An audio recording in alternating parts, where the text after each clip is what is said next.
I'd like to welcome everybody to this webinar that talks about our PIAP program for the CTSA NJACS, our New Jersey Alliance for Clinical and Translational Science.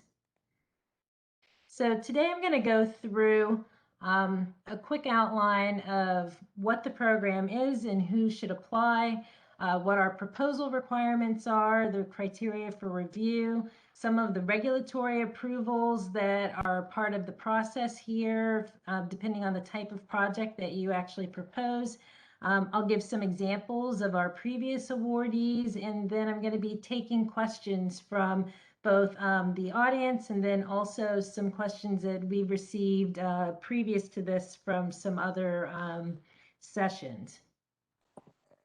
So for those of you who are new to the program, the PIAP program is really focused around partnership, and the goal of it is to facilitate our collaborations between academic researchers and with community-based organizations. The goal of which is that we generate health research that's actually benefiting the community. On this slide, we have some examples of what some partnership activities might look like. These are not exhaustive, but they're just meant to give you some suggestions of things that would be of interest to this particular funding mechanism. So some of the things are things like needs assessments to better understand what some of the local health problems are, environmental scans to understand the context of a particular issue, thinking about activities that help to assess community readiness to address a particular problem within the health equity space, and then also fostering and facilitating meetings and events to encourage collaboration. So one of the things that I want to focus in on for this particular granting mechanism is that while there are some organizations who have proposed to do pilot projects, the goal of this mechanism is really to facilitate the relationship between academic researchers and community organizations. And so it is not a requirement that you have to have a pilot. And in fact, NJACS has a very specific pilot mechanism for those who are proposing to do specific science. So we want to be very clear that this particular mechanism is really about fostering relationships between community organizations and our investigators to enhance the research that you're doing to bring a stronger partnership. So with that, I want to just make sure that everyone is aware that the partnership grants are for $10,000. It's a one-year funding period. We use that to support your research activities, and we're only focusing in on direct costs, so no indirect costs can be charged to these types of grants. Some of the things that are acceptable for us in terms of the different mechanisms are you can use it to pay for incentives to participants, you can use it to pay for different costs that might be associated with an evaluation, to purchase supplies needed to engage with the community in different activities. Some of the things that you cannot use the funding for are things like either journal fees, or you can't use it to duplicate another program. So say you have another grant to do something and then you're going to use it to add additional pieces to it. We won't pay for the same program twice. So those are some of the funding pieces here. Some of the deadlines that I think are helpful for everybody to know is that we released this particular PIAP last week in Friday, June 11th. The letter of intent is due in July, so July 23rd. That letter of intent is required. It has very few things that are in there, and I'll go through what we're looking for in the letter of intent, but it's primarily for us to understand sort of what is the pool, and so that we can get the appropriate reviewers to be able to look at your applications and give you constructive feedback about the application. So letter of intent is required. The application is due the beginning of August, so August 2nd. And then awards will be made, and you'll be notified about awards in September with the earliest start date of October 21st, 2021. So who should apply? This particular mechanism is open to anybody who's part of the NJ-ACTS consortium. And so that's open to all investigators at Rutgers, Princeton University, and NJIT. You have to include at least one community partner and at least one academic partner for the application. So we're looking for at least one of each in each one of the applications. The lead applicant can be from any of those three organizations, and applicants can be working together either for the first time, or this could be used to support an existing collaboration. So again, just focusing in on this, it's really an application mechanism for members of NJ-ACTS. And so, and you can become a member of NJ-ACTS either as a community organization, you can apply for membership, and if you have questions, please reach out to our core for that, or by being an academic within one of those three institutions, you are considered a member. So one of the questions that we often get from researchers is, what is a community partner, or what constitutes a community partner for this particular mechanism? So for us, one of the things that we're focused on is that we're looking for community organizations that are providing community service as part of their mission. We like to have organizations that have 501c3s or similar status in terms of that for communities. There are a variety of different agencies that actually fit the bill in addition to nonprofits. So if you're doing clinical work, you could be working with state health agencies, you could be working with community-based organizations, fairly qualified healthcare centers, physician practices, and other organizations can also be considered as community partners. And if at any point you have a question about whether or not your partnership meets the criteria, or the partners that you're working with meet the criteria of a community partner, by all means, please reach out to our community engagement core and to our staff, because we can help to navigate you through those questions. And at the bottom here, we just provided a few examples of some community partners that have been involved in some projects previously. So in the next slides, I'm going to go through our proposal requirements and then also the criteria for review and what we are looking for in the applications. So we're focused in terms of the letter of intent. I mentioned that it is required. It's due on the 23rd. We're looking for something that is no more than a page, and even a half page can suffice as long as you can get this information into it.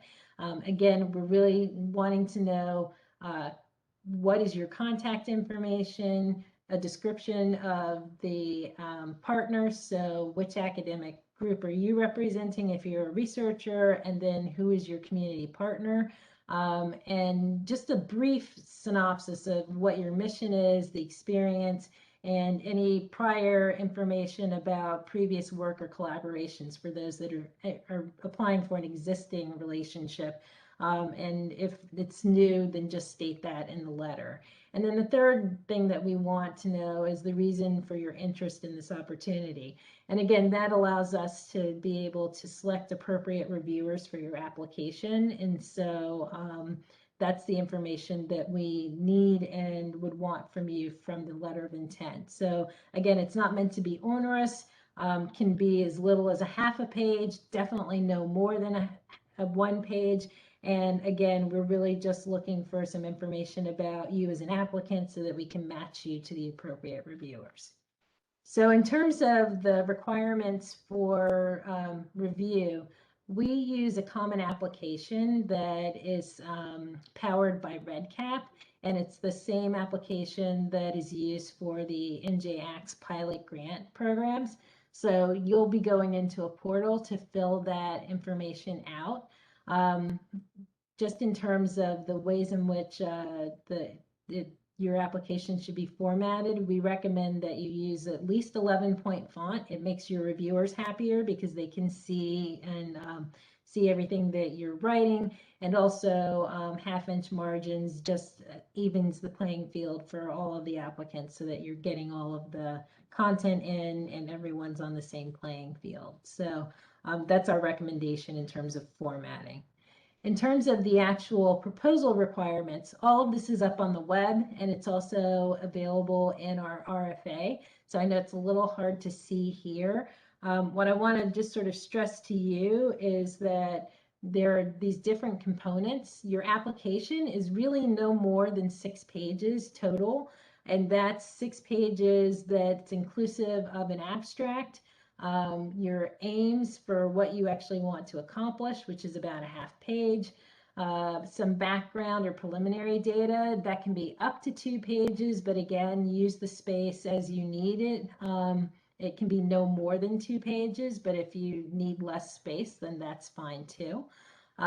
Project plans, we want to see up to 3 pages, and those project plans should really focus in on sort of what is your relationship with your community partner, describing what is a key outcome for you and impact, and then also addressing what your plans are for collaborations and sustainability into the future. So that's really sort of the meat and potatoes of the actual application.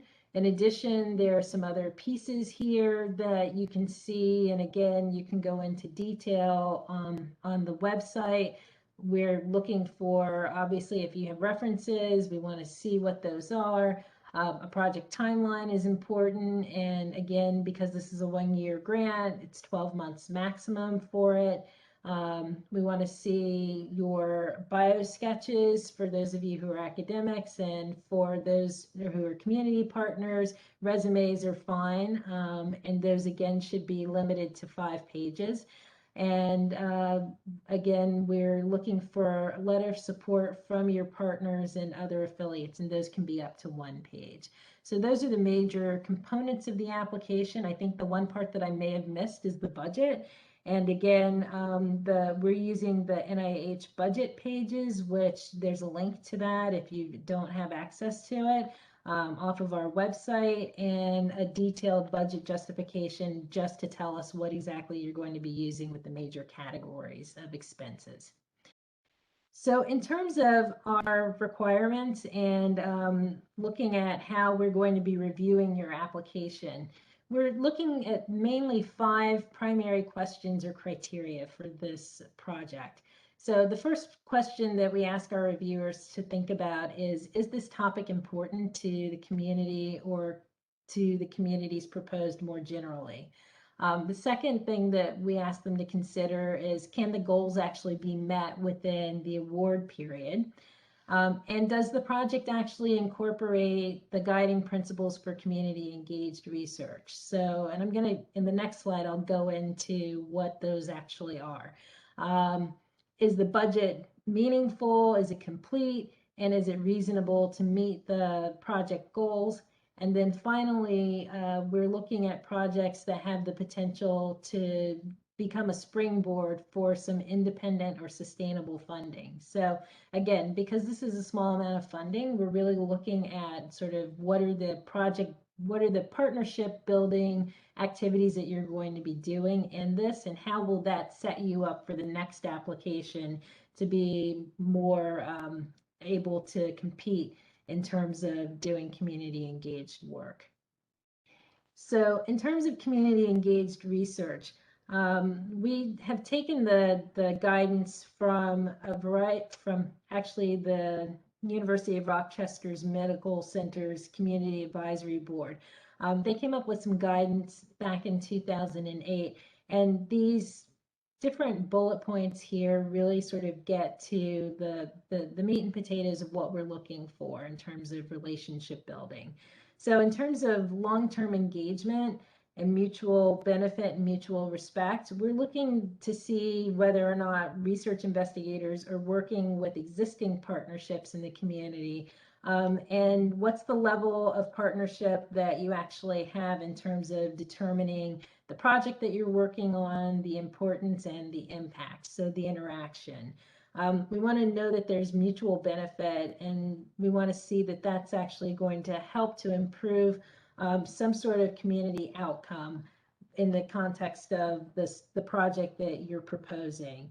In terms of mutual respect, we want to see that the community members' viewpoints are being valued, and that the shaping of your questions is actually informed by discussions with that group, and that they're actually at the table in terms of thinking about the issues. We want to see that there's some shared responsibility, not only for the coming up with the ideas, but then also making some interpretations of what's going on within your project, and that it's really a collaborative process from the beginning, which is this pre-proposal stage, to the end where you're actually talking about what your conclusions are based on this particular project. And finally, we want to make sure that we're responsive to community priorities and perspectives. So it's always helpful when you're actually working with a partner from the start that your interests are actually well aligned with those of the community partners. So I want to talk briefly now just about some of the regulatory pieces that go with this. So if you propose something that has human subjects in it, then you will actually need to go through the IRB process and to go through regulatory approvals. But I want to start off by saying that not all applications require regulatory approval. So if you're doing something where you're either trying to engage a group and there's no sort of evaluative component that is deemed research, then you don't have to go through regulatory approval. We can help you to figure some of this out on a case-by-case basis. We've had applications and projects that have had IRB and others that have not had IRB that have been funded in the past.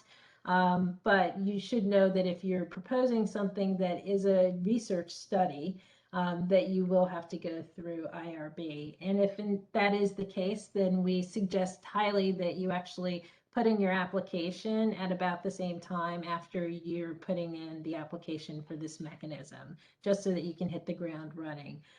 There's also a second or additional level of review that comes about when we have an IRB piece. And so for applicants who are doing something that requires an IRB, our IRB has to approve it, and then we have to submit your application to NCATS, which is the funder of the CTSA, for their approval. So that can sometimes add a couple of months onto the process. So again, really important to think about, is there something that you can do for this funding that is not related to an IRB? Because in the case where it's not related to an IRB, then we're able to award and you can start immediately with your project. So I want to just talk to you very briefly to give you some examples of some of the applications that were awarded last year, the 2020 awardees. You'll see that we had a variety of different applications that came through. We had an academic partnership to prevent perinatal depression among low-income and Black women, and that was the PI on that was Slava Rokicki, who is over in the School of Public Health. She was partnered with the Central Jersey Family Health Consortium, and her pilot was really focused on strengthening an existing academic partnership around looking at issues that impacted racial and socioeconomic disparities in use of mental health services. So, so that's one example of one of the projects that we funded last year. Dr. Zarodny has a partnership for autism awareness that he did in conjunction with the statewide parent advocacy network, and is really focused around sort of the needs of autistic children and improving awareness and early screening and evaluation for that. We also had an additional funding source last year through the Chancellor's Office that was focused on health equity and social justice, and was awarded through this PIAP mechanism.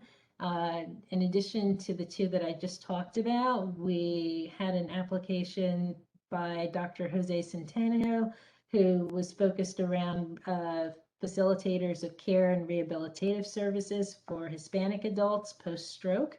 and was working with a couple of partners up at Robert Wood Johnson University Hospital, their community health program, as well as University Hospital. And then the final application that we funded last year was Project Voice, which is a vaccination outreach and integrated cardiovascular risk education program for people living with HIV. And their community partner was Hyacinth, the AIDS Foundation. And the PI on that was Christine DeMaculengo. So as you can see, we've had a variety of different types of applications. Some have been research studies, others have been partnerships.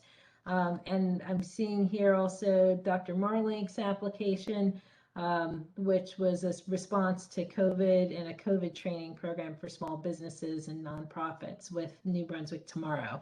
So again, a variety of different groups who have been funded and who have actually gone through this mechanism.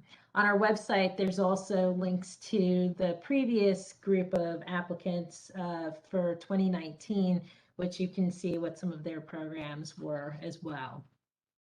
So I want to just go through some of the frequently asked questions that we get asked from different individuals who are thinking about applying to this mechanism. So the first one is, do I have to have a partner from Rutgers, Princeton, and NJIT?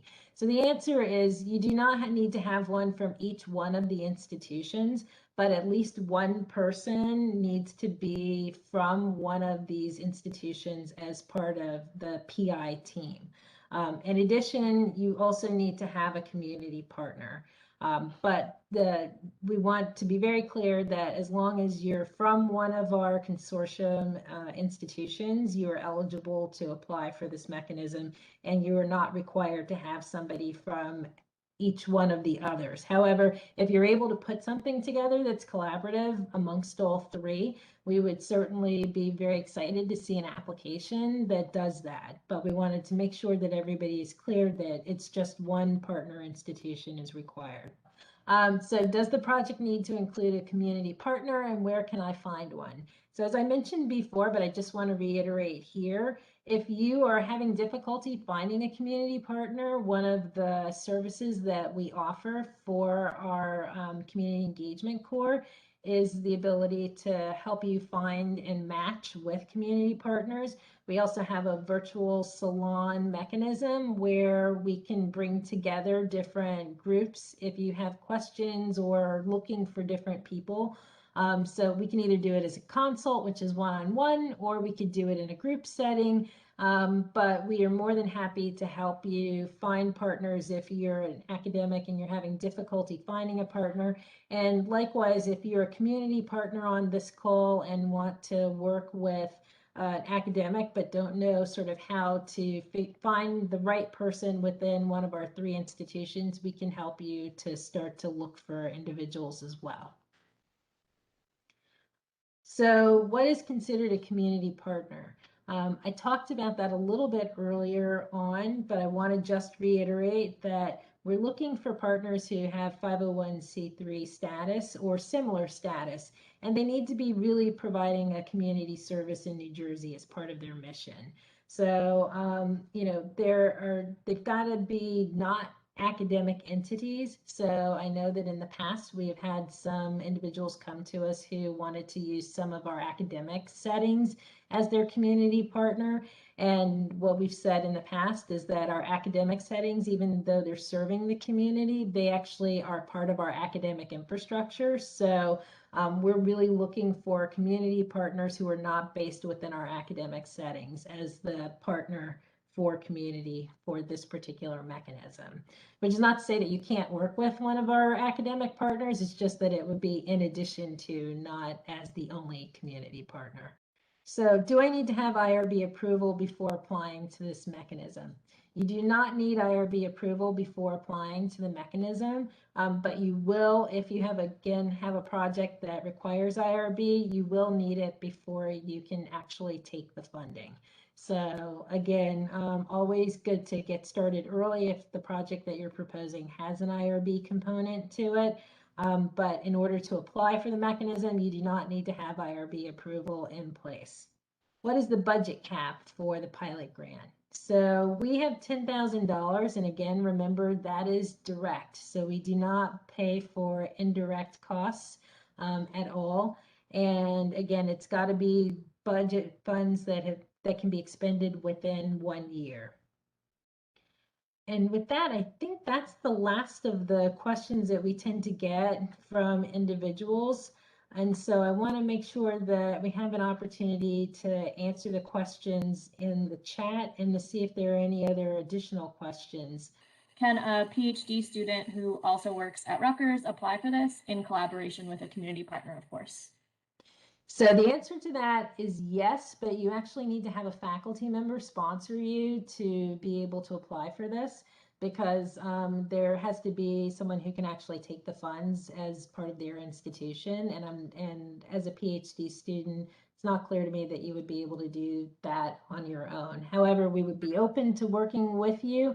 And so if you want to give a call in, we're happy to talk with you. But I would say if you are a PhD student, you should be working with your advisor or your dissertation committee, or someone should be sponsoring you as the PI on the grant. With that, I want to thank you all for your time and for being here with us on this call today. And if you have any other questions, please reach out to us through the NJAX website. Thank you.